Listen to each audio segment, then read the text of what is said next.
Bueno, continuamos con nuestra quinta charla dentro del tema tentativa. Hoy vamos a hablar de delito imposible. Eh, el código en el artículo 44 establece una penalidad reducida para el delito imposible hasta la exhibición de pena, de acuerdo al grado de peligrosidad revelada por el autor del hecho.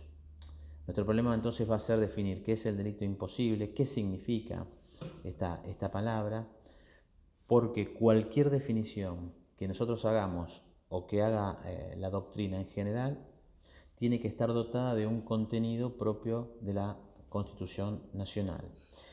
Y por eso es importante que también en este tema tomemos como núcleo, como punto de partida, el fundamento de punibilidad de la tentativa, que es la conclusión a la cual arribamos en la clase 2. Esto es muy importante porque allí hay definiciones que procuran darle la constitucionalidad de la punibilidad de la tentativa y del delito imposible de acuerdo a nuestro marco constitucional. Para analizar el delito imposible partimos de una afirmación que es muy común en la doctrina, que indica que cuando el delito queda en tentativa es porque la acción ejecutiva no fue idónea, no fue adecuada para consumarlo. Por tanto, se dice que toda tentativa, desde que no logra la consumación, es, por definición, inidónea. El delito imposible nos plantea otro problema a nivel de la tipicidad objetiva, puesto que, si bien hubo actos ejecutivos, no puede decirse que cualquier acción dirigida al resultado pueda ser considerada típica de tentativa, porque hay ocasiones en las cuales la inadecuación es tan disparatada que no puede encuadrar ni siquiera en la tentativa. Por eso hay que distinguir grados de idoneidad e inidoneidad en las tentativas. Y desde esta visión hay que considerar que si hay peligro para el bien jurídico, el Estado tiene razón para punir, pero que si no hay peligro para el bien jurídico, el Estado no puede caer en el absurdo de habilitar el poder punitivo para sancionar cualquier cosa, más allá de la inconstitucionalidad, porque se violaría el principio de lesividad. La doctrina tradicionalmente, sobre todo en Argentina, nos ha dado un concepto amplio y un concepto restringido de delito imposible. El concepto amplio de delito imposible entiende que son todos aquellos casos que por circunstancias propias la acción es imposible de llegar a la consumación. Sea esto por defecto de la acción misma, por ejemplo querer matar con azúcar o querer matar con un arma descargada, o por defecto en el objeto, matar al muerto, matar a una persona que ya está muerta, matar a un cadáver. Algunos agregan también aquí los supuestos de defectos en la calidad del sujeto activo. Por ejemplo, aquella persona que actúa como funcionario público sin tener esa calidad, cuando el tipo penal lo requiere, en el cohecho, o aquella persona que actúa como médico sin serlo. Por otra parte, la doctrina también nos da un concepto restringido, que se limita a casos de idoneidad en la acción por insuficiencia para que el proceso causal conduzca al resultado. Es decir, aquí solamente el concepto restringido lo limita, lo acota a la insuficiencia en los medios. El medio no es apto, no es idóneo para causar el resultado. Para nosotros el concepto amplio, de acuerdo a la interpretación más objetivista que tenemos, y esta concepción objetivista nos los conduce también el artículo 19 de la Constitución Nacional a través del principio de lesividad, muchas de las conclusiones del concepto amplio nos conducirían a la falta de tipo. Allí donde no hay objeto, allí donde no existe la calidad del sujeto activo, para nosotros son casos de falta del tipo penal, porque falta uno de los elementos, falta uno de los requisitos del tipo objetivo. Es decir, son casos en los cuales hay un error y se trata de un delito putativo por falta de uno de los elementos del tipo objetivo. En estos casos entendemos que no hay afectación al bien jurídico, nunca existió peligro, ni existió peligro ex antes, ni existió peligro ex post. Mientras que en el concepto restringido, el delito es imposible por insuficiencia de los medios, y esto significa que ex antes existe peligrosidad de acción. Ex antes existe desde la valoración desde la visión de un tercer observador, de un tercero espectador, existe peligro para el bien jurídico, peligro que no se concreta ex post, que no existe ex post. De allí es que tenemos la posibilidad de evaluar su punibilidad. Esto nos lleva también a empezar a hacer un análisis de lo que es el delito putativo.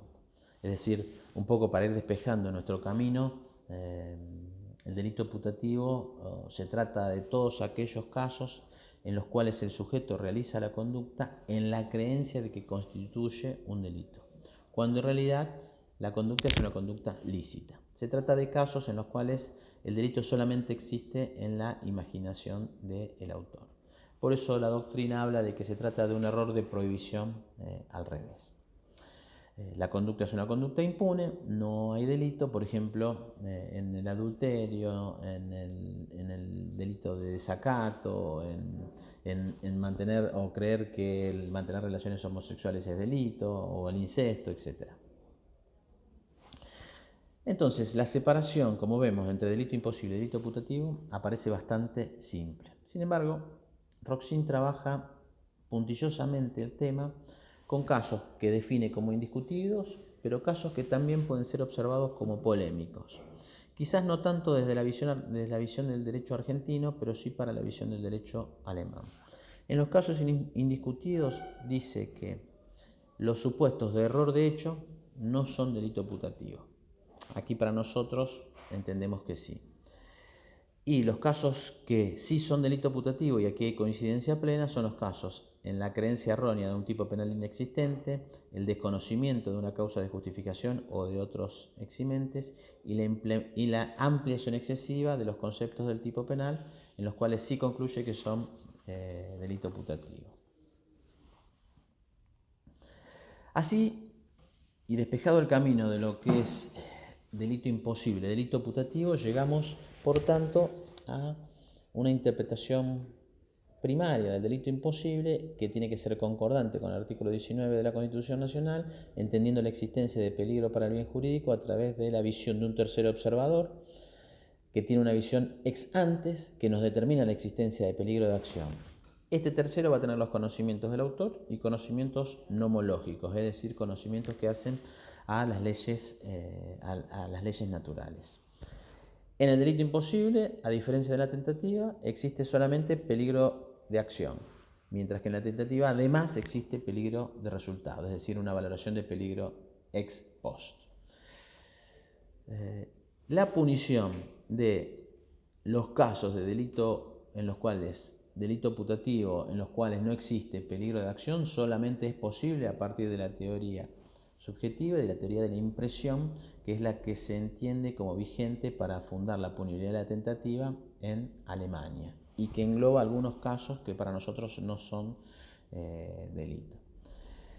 De allí también que los casos de tentativa inidónea comprende la inidoneidad en los medios, pero no todos los casos, ya que no en todos los casos existe, en los casos de inidoneidad de los medios, existe peligro ex antes. En algunos casos sí, en otros casos no.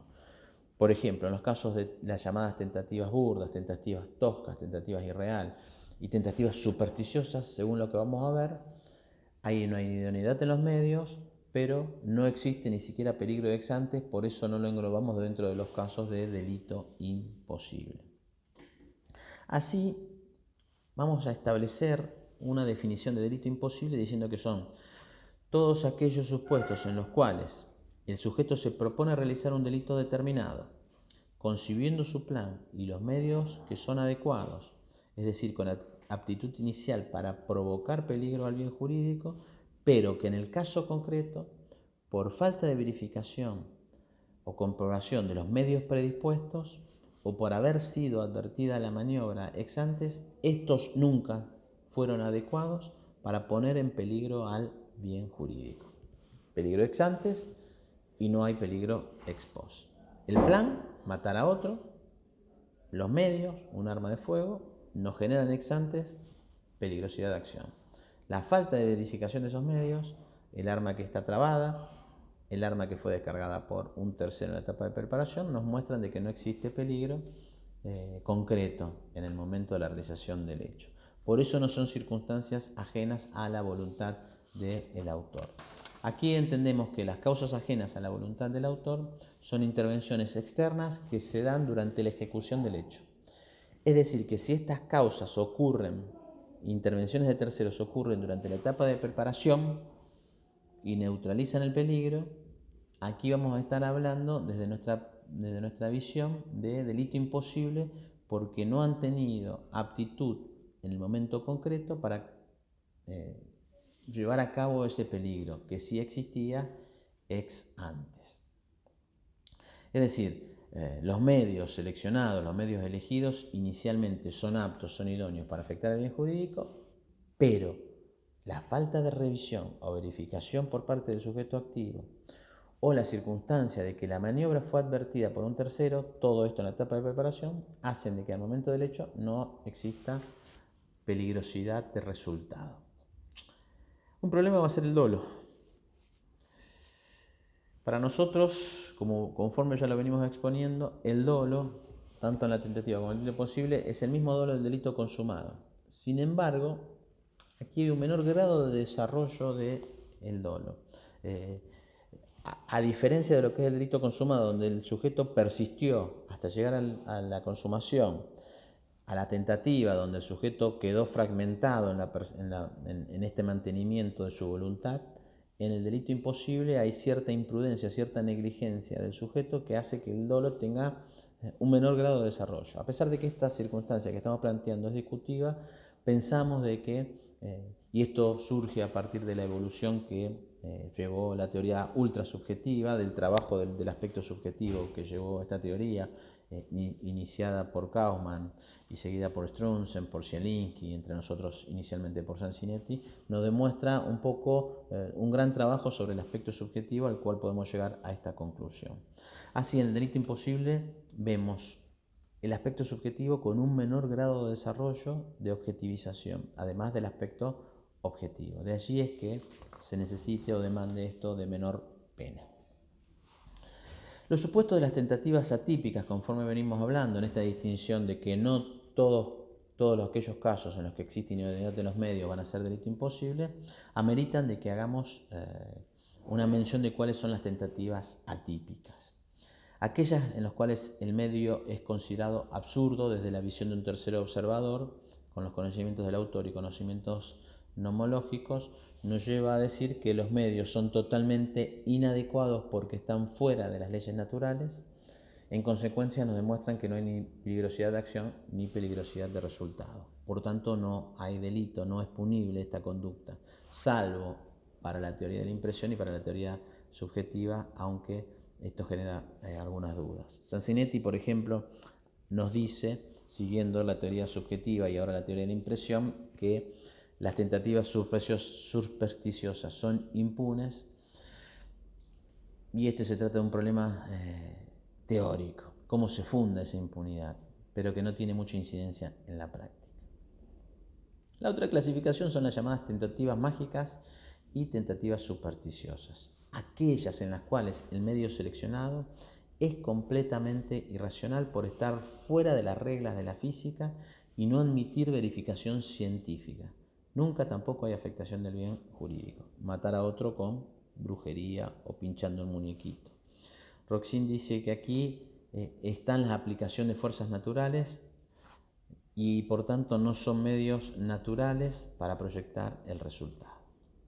La tercera clasificación que damos es la de las llamadas tentativas irreales. El autor yerra aquí completamente sobre las categorías sociales. Por ejemplo, pone un imán en la pared porque le quiere hacer doler la cabeza al vecino, porque oyó alguna vez que los imanes le daban dolor de cabeza al vecino. O el caso del tío rico, en el caso de que el autor, el que manda a pasear el sobrino que manda a pasear al tío rico al bosque, piensa de que puede hacer llover, es decir, que tiene poderes para hacer llover, o dar azúcar para abortar, es decir, estas son todas las llamadas tentativas irreales.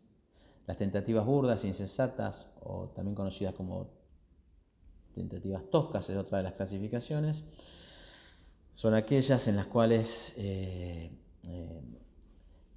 en títulos de ejemplo es matar a una persona a 500 metros de distancia con un arma de fuego, lo que es casi una situación muy difícil, o el conocido caso de la cocinera de Praga, la cocinera que quiere matar a la doncella para ganarse al patrón y le pone una insignificante cantidad de pólvora debajo de la cama con la idea de que esto va a explotar y la va a matar. Todos estos casos de tentativas burdas en Alemania ameritan al tribunal a poder reducir e incluso eximir de pena si advierte que ab initio no son peligrosas, pero se está admitiendo la punibilidad de las no peligrosas en Alemania. Roxin dice que hay pocos casos en la práctica, que ningún caso ha llegado a los tribunales superiores, es decir, que no hay casi incidencia práctica en todos estos supuestos, un poco ratificando lo que mencionamos, había dicho Sansinetti, dijo Sansinetti conforme expusimos. Es decir, en estos supuestos el error en el sujeto es relacionado con los medios, que carecen de una total aptitud para el objetivo, para lograr el resultado propuesto, porque los medios son groseramente desacertados para el logro del resultado. Para nosotros no hay peligro ex ante ni peligro ex post, de acuerdo a la evaluación que hace un tercero con los conocimientos del autor y conocimientos nomológicos. Los conocimientos nomológicos son aquellos conocimientos básicos sobre las leyes naturales. Y así llegamos, para ir evaluando nuestro concepto y nuestra definición de delito imposible, a los casos en los que hay ausencia del objeto y ausencia en la calidad del autor requerida por el tipo penal. Estos son casos que para nosotros van a ser analizados como supuestos de déficit en la tipicidad objetiva. Por tanto, vamos a concluir en la falta de tipo. Pero aquí el problema que se plantea es si la tentativa es un déficit en el tipo objetivo basado específicamente en la carencia de resultado, porque se reemplaza aquí el resultado por la puesta en peligro, o la tentativa consiste básicamente en la ausencia de alguno de los elementos del tipo objetivo, como es sostenido en Alemania. Esto nos va a llevar, en nuestro entendimiento, a la posición de la falta de tipo. Si la tentativa es ausencia de resultado, vamos a decir que hay falta de tipo penal cuando faltan algunos de los otros elementos típicos, el objeto o la calidad del sujeto. Esta fue la posición desarrollada por von List, por Frank, y que tuvo vigencia en Alemania hasta 1930. Ahora, las posiciones más modernas, aquellas que se sostienen en la teoría subjetiva o en la teoría de la imprevisión, que tiene base subjetiva, van a sostener específicamente que la tentativa es la ausencia de alguno de los elementos del tipo objetivo, no solamente el resultado, sino también la ausencia del objeto o la calidad del sujeto activo. De allí es que se van a suscitar algunas diferencias con nuestras conclusiones. En esta discusión, los que sostienen que la tentativa es la ausencia de cualquiera de los elementos del tipo objetivo, se dice o se basa de que el dolo comprende el resultado y los otros elementos del tipo objetivo, que en la práctica es muy difícil delimitar el resultado de los otros elementos del tipo objetivo. Para nosotros estas críticas son o parten de la sobrevaloración del aspecto subjetivo, porque se valora más la voluntad criminal enemiga del derecho, que es la base de la teoría de impresión, y en Argentina hay una visión más objetivista que parte del principio de lesividad. La teoría de la falta de tipo entonces nos va a decir que aquellos casos donde hay ausencia de la cosa, que la cosa no es ajena, no van a habilitar para el delito de daño o el delito de hurto. Matar a un muerto, un abortivo o una mujer no embarazada, es decir, aquellos casos específicamente donde no está el objeto, o en la falta de la calidad del sujeto activo, no se ostenta la calidad de médico o de funcionario público, o no se es testigo o no se es denunciante. Para nosotros serían casos de error de tipo al revés: el sujeto cree ostentar o tener la condición requerida por el tipo penal, en los tipos penales especiales. Por tanto, se tratarían de supuestos de delito putativo. Roxin trabaja más el tema y dice que hay casos que son indiscutidos, sobre todo en lo que es la ausencia de la calidad del sujeto activo del delito, y hay casos que son polémicos, al menos en Alemania. Y en los casos polémicos hace disquisiciones interesantes por ejemplo, los casos donde el funcionario público tiene una designación que es nula o perdió tal calidad y se deja corromper, cohecho. En la doctrina alemana, una posición dice que es delito putativo, que es la que seguimos nosotros. Otra posición dice que se trata de un caso de tentativa inidónea, porque hay una equivalencia de todos los elementos del tipo objetivo. Y una tercera posición, que es la posición que sigue Roxin, que también sigue Jacobs, Zielinski, Juneman y otros autores, entienden de que hay una distinción entre los deberes. Si los deberes son derivados del estatus, por ejemplo, el estatus legal, en el caso del funcionario público o del médico, se tratará de un delito putativo. Pero si se trata de deberes generales, habrá tentativa inidónea. Esto solamente para mencionar. Siguiendo con esta comprobación que venimos haciendo, hay otro grupo de casos, que son los casos básicamente que se da en situaciones por falta de verificación de los medios. Es un poco la tesis que venimos sosteniendo del delito imposible. El plan y los medios inicialmente son aptos, la falta de verificación durante la etapa preparatoria hace de que no exista peligro ex post. Hay peligro de acción, pero no hay peligro. Poner una bomba y que explote sin matar a nadie, porque todos se fueron, es tentativa. Poner una bomba y que no explote, porque no funciona, porque no fue verificado el mecanismo, delito imposible. Aquí las causas ajenas a su voluntad operan